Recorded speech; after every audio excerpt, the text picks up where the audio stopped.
Okay, welcome everybody to a class on complaints, and the grammar that we're focusing on is reported speech. So we're going to look at these complaints and put them into reported speech. These are some typical complaints that I came up with for complaints in a shop, complaints in a restaurant, and complaints in a travel agent. Just quickly do that phrasal verb, come up with, very useful phrasal verb.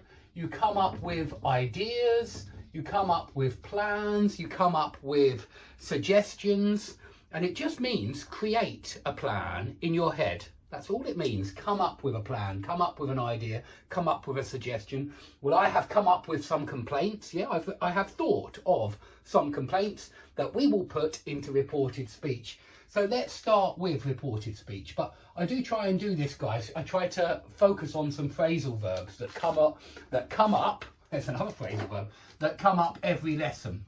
You know, every lesson, new phrasal verbs come up, and I do like you to focus on them because they're difficult. You know, something comes up in a lesson, and it just means a topic was mentioned in a lesson. So lots of different phrasal verbs come up in different lessons, and I like you to focus on them. But firstly, reported speech. So what happens with reported speech? Well, you've probably already seen this, that tenses move back, but I want to warn you that actually in everyday English, it's very common for tenses not to move back when people are speaking, if it's still true now.